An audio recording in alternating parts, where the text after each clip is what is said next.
Today we tell the story of Call of Duty Vanguard. It's a campaign full of beautiful, massive set pieces. It's a grounded, dark story that follows 4 protagonists from vastly different backgrounds as they look to uncover the shadowy secrets behind a Project Phoenix.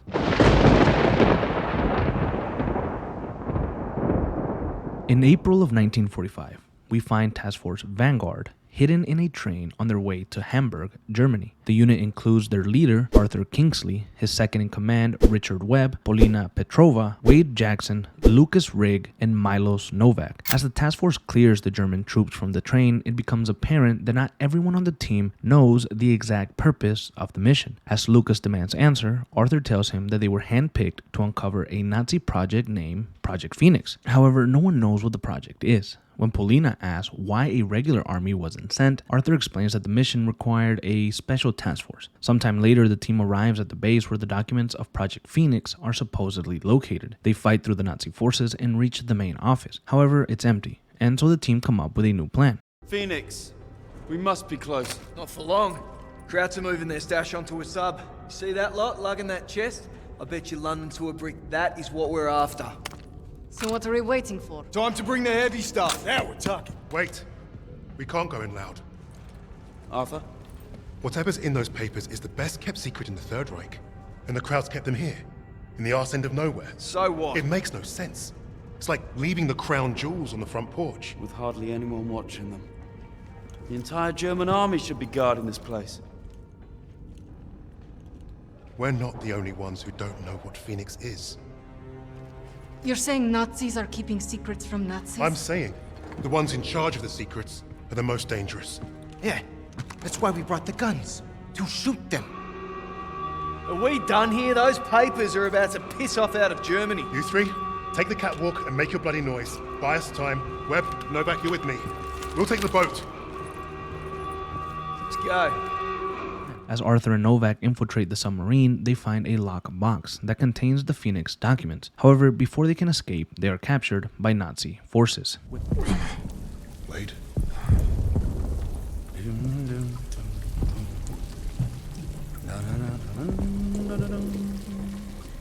An Ivan.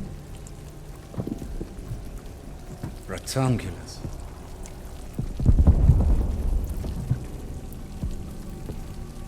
Australia.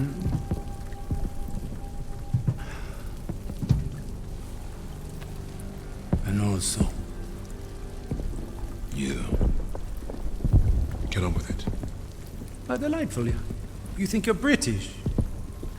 A Cambridge man, through and through. So, you know better than to ruin a man's evening.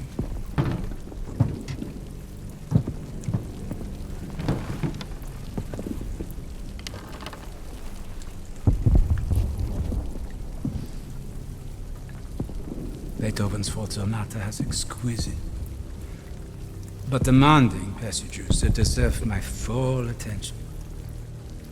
Unlike you. Does the Negro give orders in English too?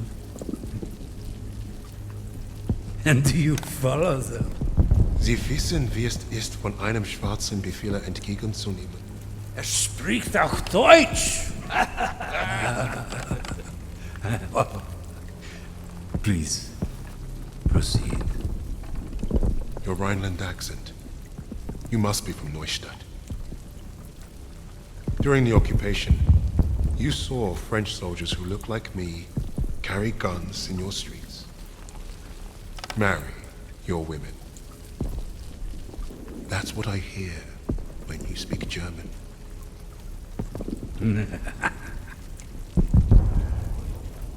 Charming. We thrashed you once. Hear those bombs? That's us, thrashing you again. Thrashing. Thrashing.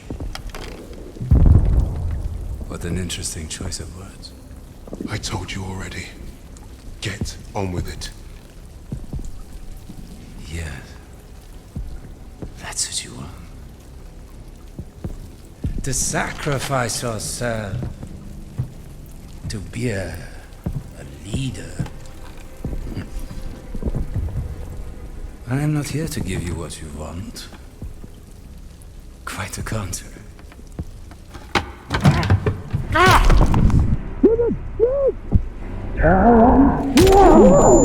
You give your monsters what you say must deserve!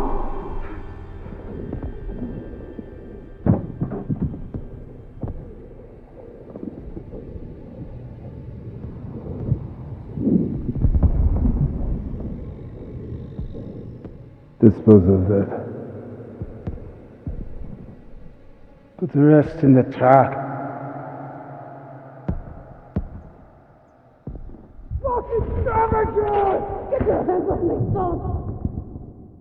With Novak dead and the team captured, minus Wade, Arthur, Richard, Lucas, and Paulina are placed in a Nazi truck. Here the team argue amongst themselves. This is on him. And on Wade. That bastard abandoning his team. Well, you're right about Wade. If he shows his face again, I'll bloody kill him myself. Oh yes, let's keep blaming each other instead of the Germans.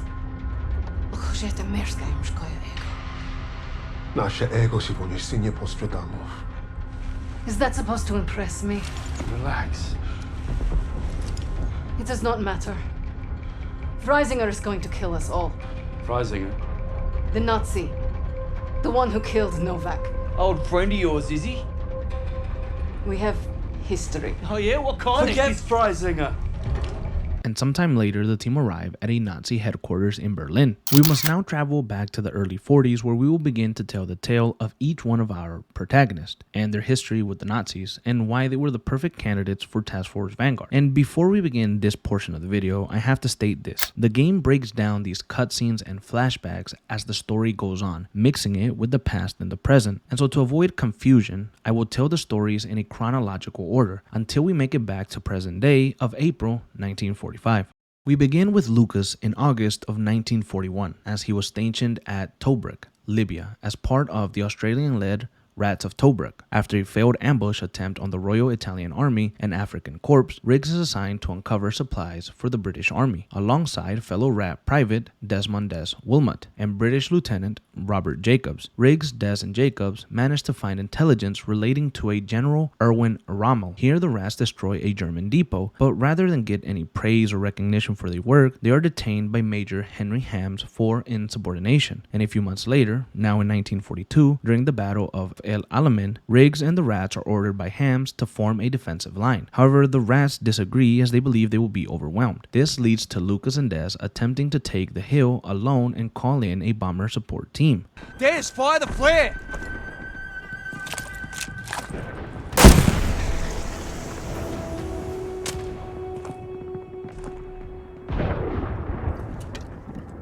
I didn't expect today to end like this.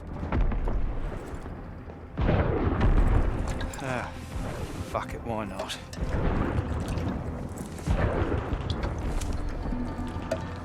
Let's do this! As usual, I'll do all the work. Yep. We're going out. Let's take as many of these bastards as we can. Two of them succeed, but Des is killed in action. And once again, Major Hams disregards the Rats' efforts in the fight, which leads to a confrontation between Lucas and the Major. The rigid hierarchy of Allied command would look at Lucas and see only character flaws. Insubordinate, churlish, no stranger to a prison cell.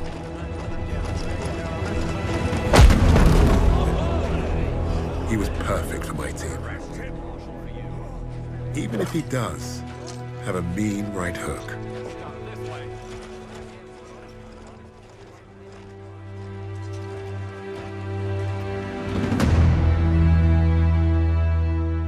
A few months later, in June 1942, we find U.S. Navy pilot Lieutenant Wade Jackson, as he takes part in the Battle of Midway alongside his tail gunner Mateo Hernandez. Here Wade shows some of his recklessness and even selfishness, although he feels as he does no wrong if he succeeds in his goal. Almost! Now, Jackson!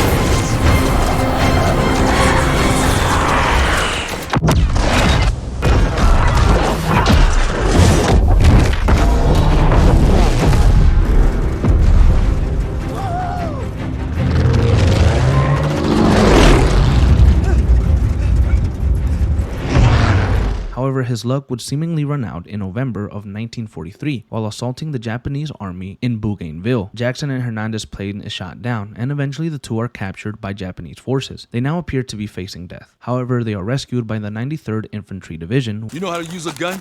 Went through basic just like you. Sarge, we got company!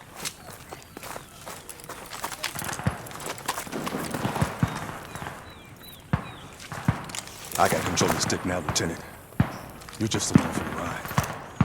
And while on the ground with the 93rd, Wade learns what sacrifice really means, as members of the 93rd give their lives as they attempt to push the Japanese back. And as the fight continues, the 93rd assists Wade and Hernandez in acquiring a Japanese dive bomber plane. This way, Wade could put to use his expertise and help the 93rd reclaim the island from the Japanese.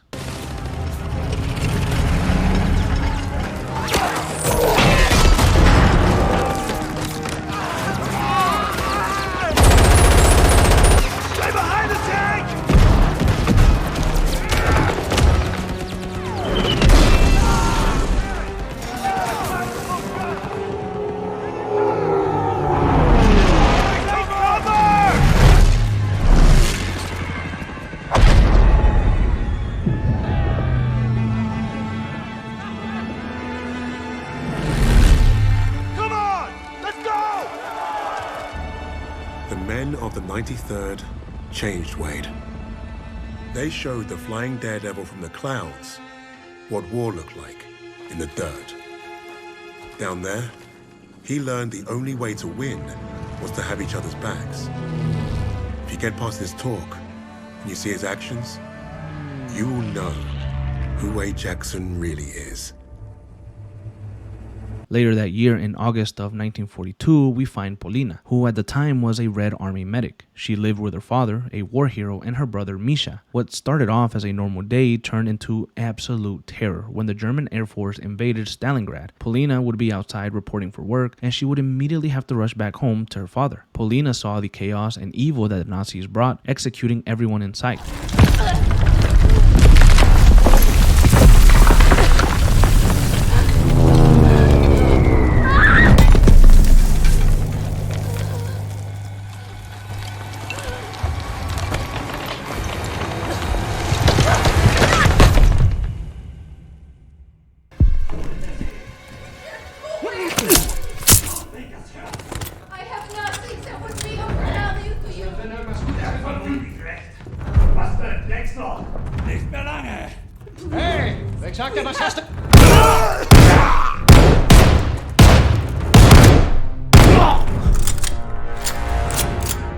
As she made it back to her home, her father and others would be taken by the Nazi, and she would attempt to save him, but her father would suffer a mortal wound.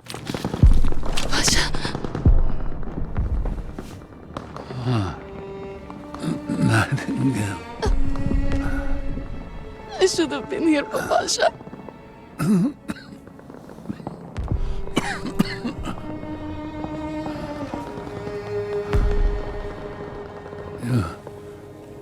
take care of each other.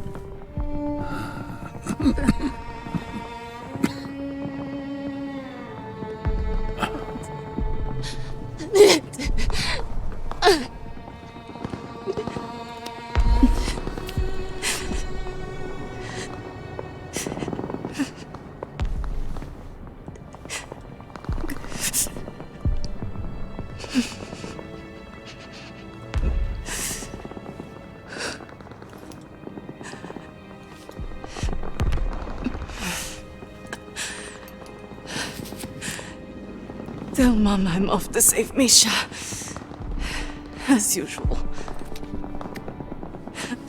Paulina finds and rescues her brother Misha and several Soviets nearby. She escorts them to safety, and she begins a merciless hunt for those responsible for her father and people's death. Paulina would be so vicious in her approach that she would become known as the famed Lady Nightingale, as she pursued Leo Steiner, the Nazi commander responsible for the invasion of Stalingrad. By January of 1943, Paulina and Misha attempted to assassinate Steiner in Stalingrad, but Misha would be wounded and Paulina would attempt to escort him to safety. However, it would prove useless, and Misha would sacrifice himself to buy Paulina time to escape. But Paulina wouldn't let her brother's sacrifice be in vain, and she would find Steiner and finally kill him.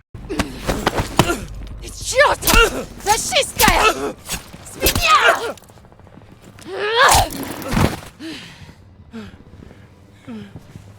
All you've left me is this knife.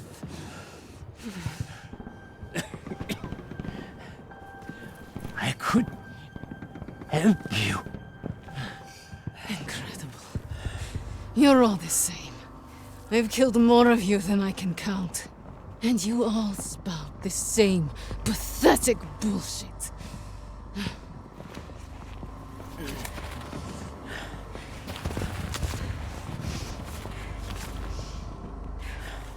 Freisinger.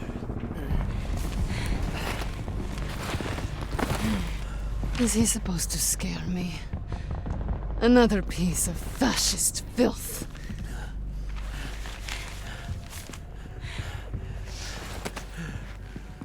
Don't worry. I'll hunt him down next.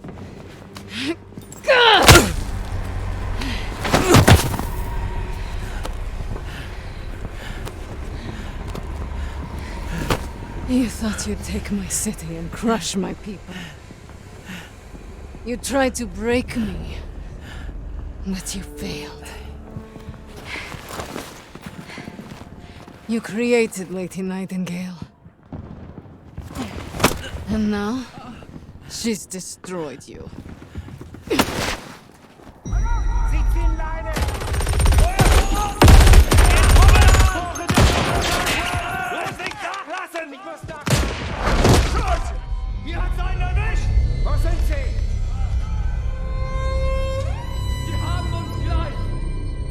The infamous Lady Nightingale brought Stalingrad back from the brink.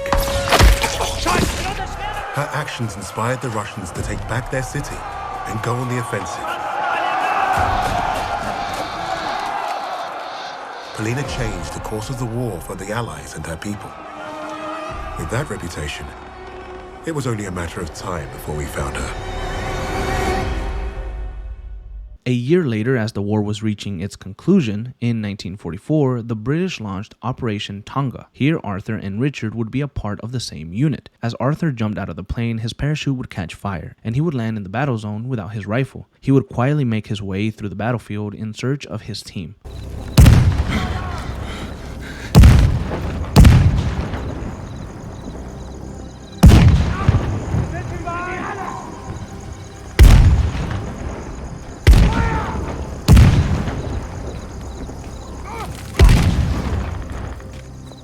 Thunder! Letzte Welle! Gib!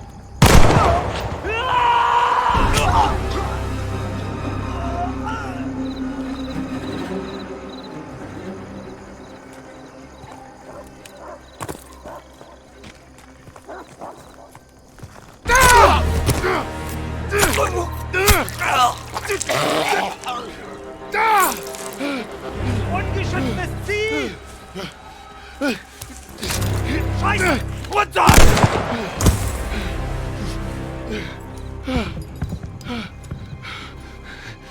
Eventually, he would find Richard and a few other British paratroopers. They would have a small argument about who should lead the team now, as their captain was killed. Arthur would take lead and help destroy a German depot and other German bridges. This would be a massive assist for the D-Day invasion carried out by the Allies. And after this, Arthur and Richard would become great friends, and Richard would be Arthur's right-hand man. Here, Arthur learned what it meant to be a true leader. Now, with all this out of the way, we return back to present day in April of 1945. By a German army since Allied troops stormed the shores of Europe. The Führer asked the German people.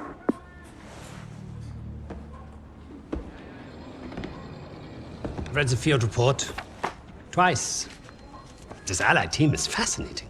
They have been captured. But it was too close. I want you to find out everything you can about this unit.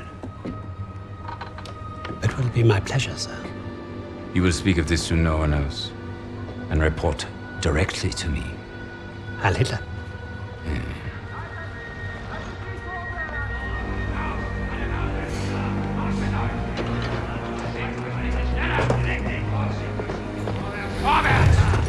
Right it is, everyone. This prison is now a battlefield. Wollen die Things nicht so langsam? Was glaubt ihr, wer die sind?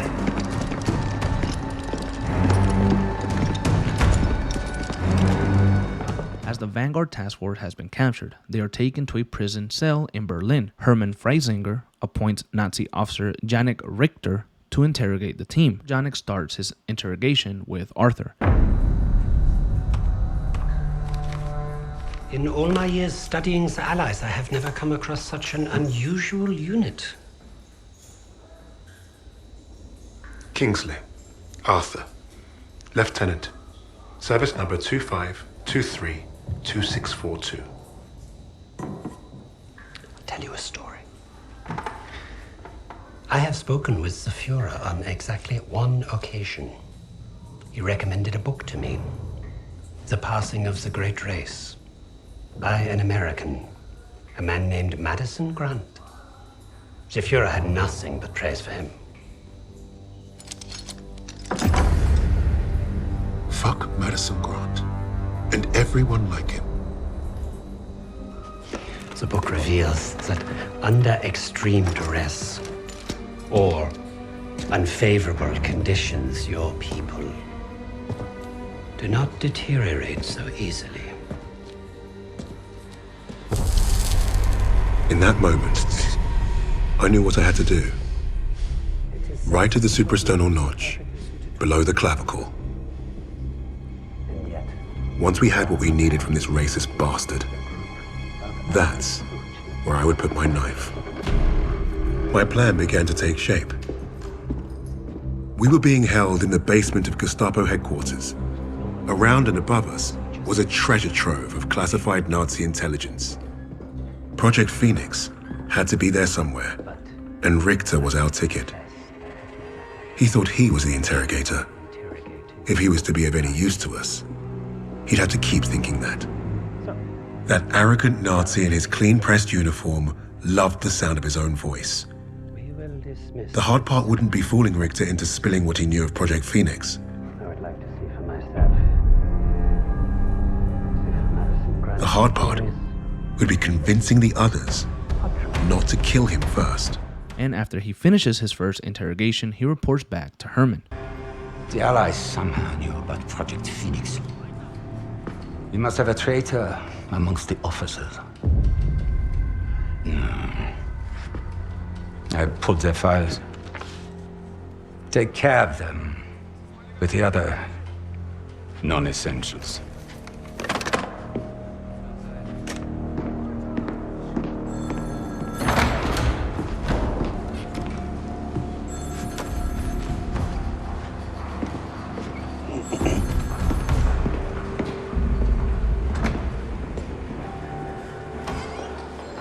Lieutenant Kingsley mentioned a Project Phoenix. Likely Allied propaganda. The Negro thought he was protecting his team. No doubt to prove himself. To make him their leader. The Allies must have been desperate. He said it was their first mission, that his sixth man is dead. He's probably lying. I will uncover the truth. Are there other teams like this one? How did they learn of Hamburg? Is Tempelhof at risk of being compromised? These are the things I need to know. There's more at stake here than I'm at liberty to discuss. Just know that I'm counting on you, Herr Richtor. I understand.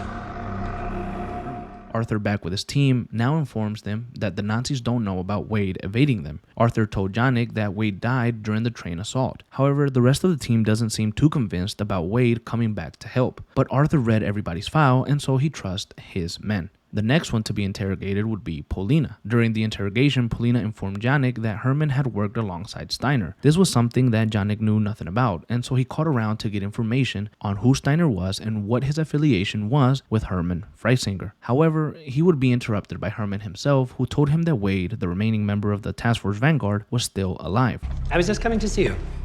We have confirmation from the woman. The sixth ally is dead. Is that so?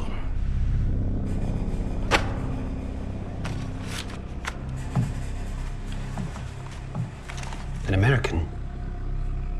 Arrested at Tempelhof. Trying to steal a plane. This makes no sense. The prisoners made a fool of you, Richtor. And now you have made a fool of me! The American is being brought here now.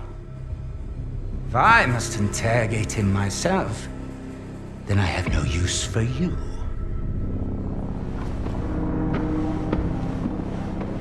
With Herman showing his disappointment, Janek would get his hands on Wade and interrogate him as soon as he arrived, this time taking his interrogation methods up a notch. Try that again, crowd, and we're gonna have a real fucking problem. Your team lied about you, Lieutenant. Lieutenant? Now, is that so hard? Finally, some respect. I know you as the sixth man. What did you want with that plane? You Nazis.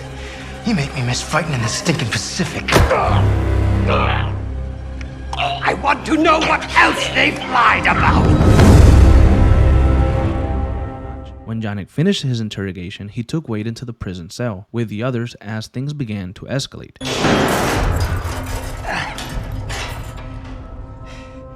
Hey, guys. Don't everybody rush over at once. I'm fine. Isn't this a nice little reunion?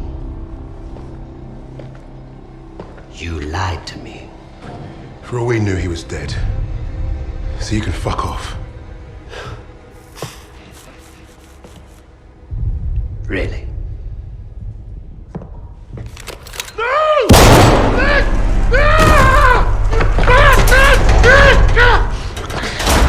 Do not lie to me again.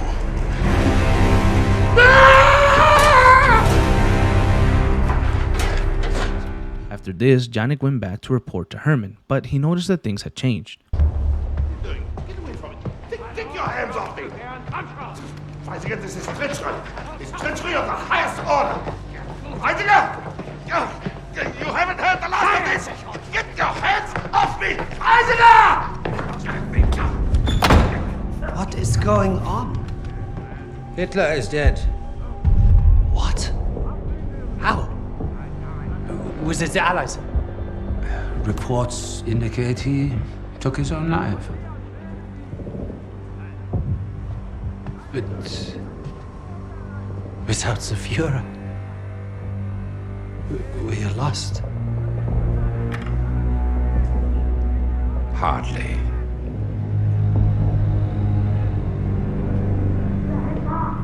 I trust you have new information.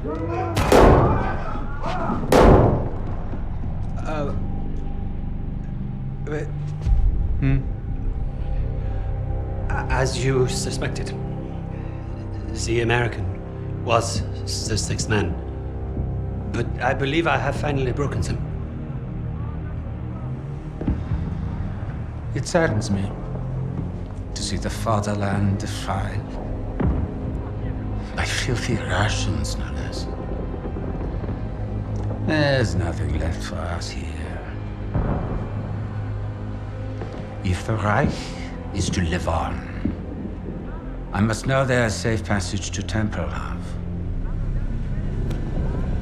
I was counting on you, Richtor. But you've proven non-essential. No, sir, no. I will get you what you require. I swear. Your time is short. I understand. Mein Führer.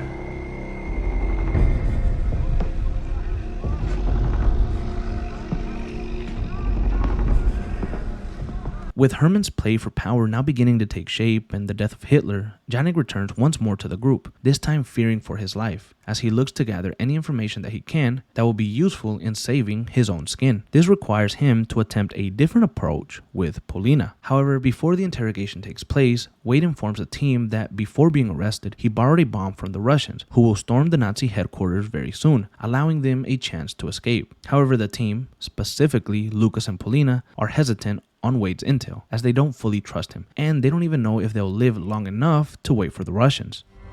We need a plan to get us out of here. We're surrounded by Nazis. Even if we escape, we're gonna be dead before we reach the door. Maybe not.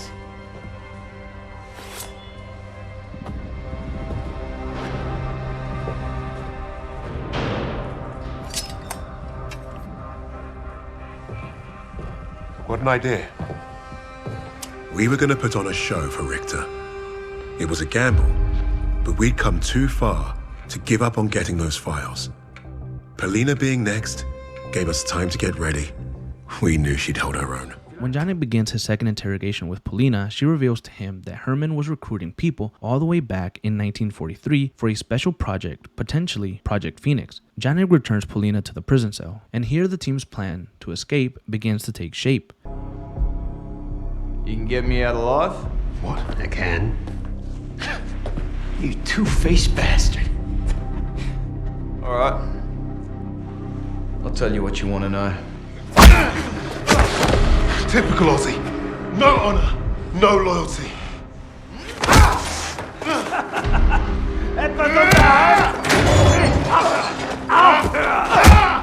Raise this up. I ain't gonna be the next sacrifice in your crusade, Tommy! I hope your plan was worth it.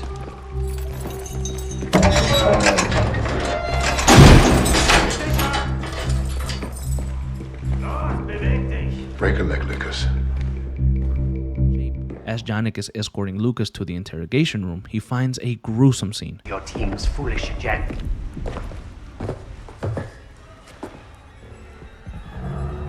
You killing each other now, are ya? Zurück! Zurück!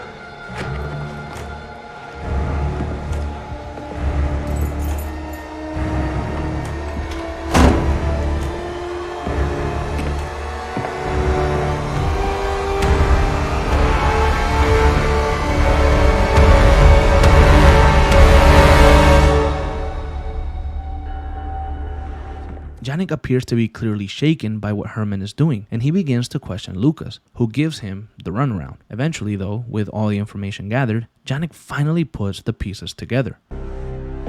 This was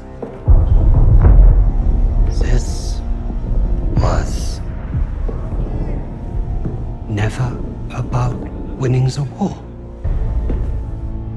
This was never about winning the war. This was a coup. This was a coup. Tempelhof. That's how he's getting them out. Taking the Reich underground. Wait a minute. You're not part of the plan, are ya? Well, it looks like we're both going to end up on that meat pile back there. One thing I learned studying Allied strategy: redundancy. Always have a plan B. With the Soviets invading the city, Lady Nightingale will be my leverage. I will exchange her for my own safe passage. Well, that's one hell of a plan, Fritz.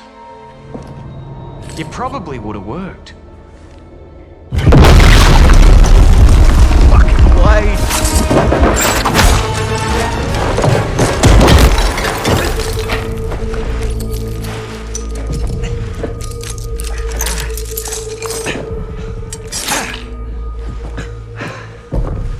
No, please.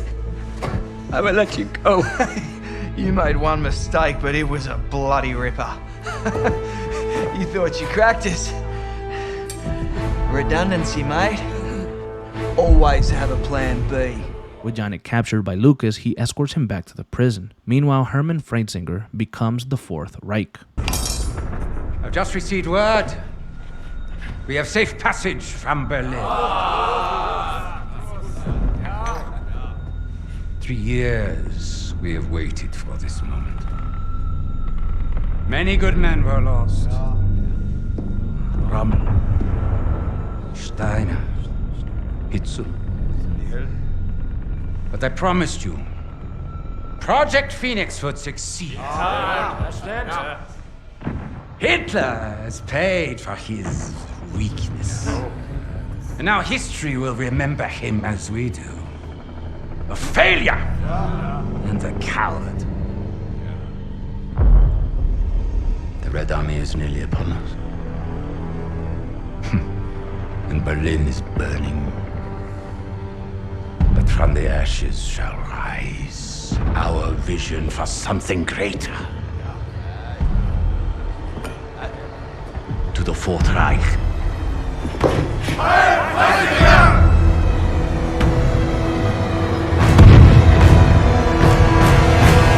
Once Janek is brought into the prison cell, Task Force Vanguard kills him.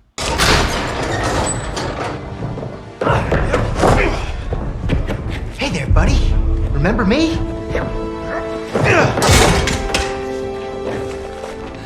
Looks like you got a fan. What do we do with him? I can think of a few things. Figured you'd want the honest, boss. No! No! This is your chance. Project Phoenix! I can get you the evidence! Shh. You've already done your part. Right of the suprasternal notch, below the clavicle.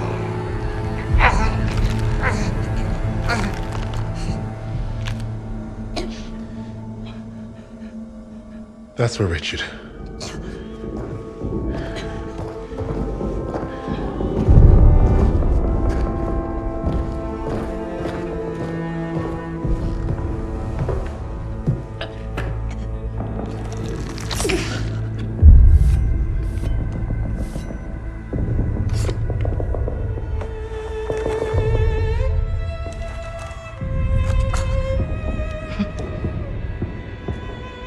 Goodbye, little mouse.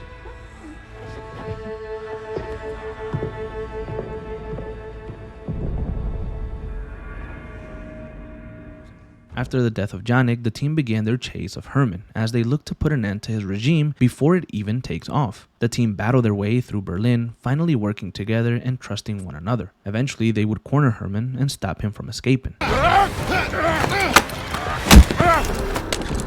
It's over! You cannot kill me. And yet here we are. And even the Allies would leave their decision to inferiors such as yourself. We need him alive, boss. The intel he's got's what we came for. Hey, shoot him or bring him. I'm starting this plane. He'll never talk. Get up!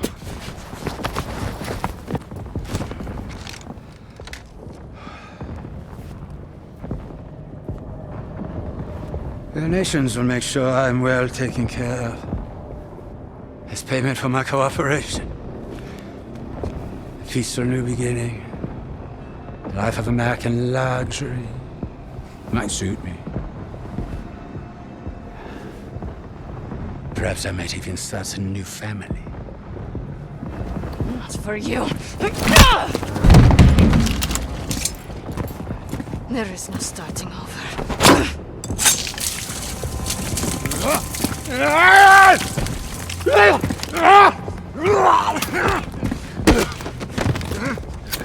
This is your new beginning. Fascistkaya Svinya. Do you even know who I am? The value I can provide? You're not worth it.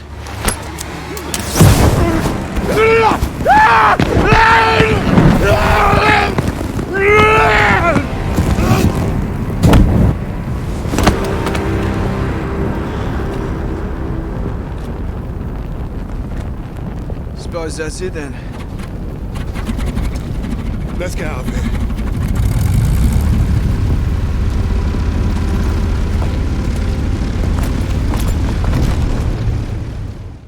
And after killing Herman, the team uncovered what Project Phoenix really meant and how it was just the beginning of what was to come. Hey, we're back in business. That's it. Let's take a look.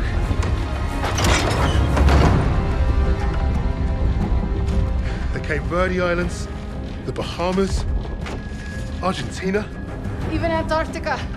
Christ. These bastards have been plotting covert operations all over the world. Right under our noses. Hey, you lot. Give this a gander.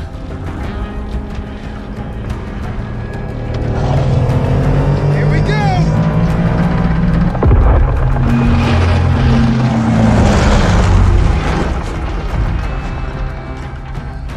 We hit the bloody jackpot. Come on, dig in.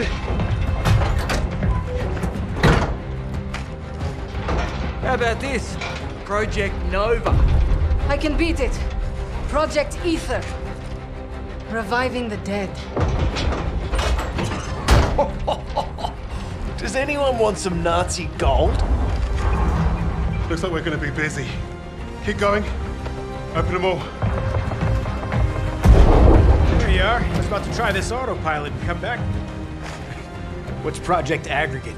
Secret B-2 rocket facility. You think you could fly one of those? Ha! I can fly anything. Hang on back there! Fucking wait. Our mission was complete, but there'd be more. Forged in the fires, we were the tip of the spear. We were the Vanguard.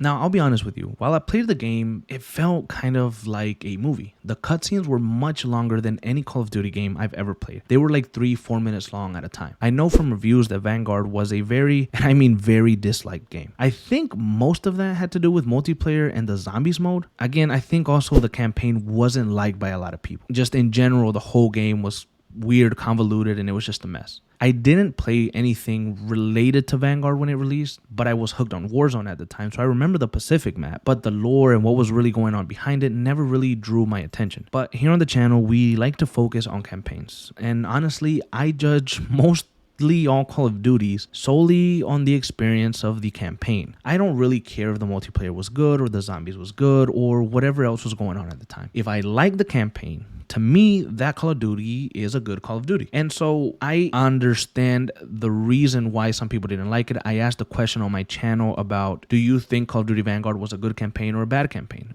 Most of you guys said that it was really bad. And like 80% said that it was bad and you guys didn't like it. And maybe I'm simple-minded, but I thoroughly enjoyed the campaign. From beginning to end, I thought it was intriguing. I thought it was fun. I thought it was something different. Maybe it's because I played it 5 years later or 4 years later. Maybe it's because I didn't pay full price for it. Maybe it's because I spend so much time playing Modern Warfare Black Ops that something different just drew my attention, and I was just happy to not be in the Black Ops world or in the Modern Warfare world. I think these historic pieces or these historic games sure don't hold a candle to what you guys experience or to what most people experienced with World at War back then. The grittiness, the realness of it. But some of these games still have some good in them. And to be quite honest with you, what I really enjoyed was the individual set pieces, like the Battle of Midway or Operation Tonga and being stranded. Some of those screams and those horrors of playing really slowly, having the headset all the way up in the dark, it's kind of scary sometimes. Hearing those people scream and come at you like psychopaths. It puts you in a situation where you realize that a lot of people went through this in real life, and it's a scary feeling. You know, I don't know. I enjoyed the game. I didn't mind the cutscenes, the cutbacks. I know that there's an issue there with this task force would have never really gotten sanctioned. This would have never really happened. This felt more like a movie, like a superhero team up. I get that. But when I look at this game, I look at the individual missions that I did, and those individual missions, without any real story context behind it. They were just good. They were fun. They were gruesome, some of them, to be honest. And the set pieces were my favorite thing about the game. Maybe not the story or whatever, but the set pieces were fun. And I'm in the minority here, but I wouldn't mind a follow-up of Call of Duty Vanguard. But all in all, this was the story of Call of Duty Vanguard so far.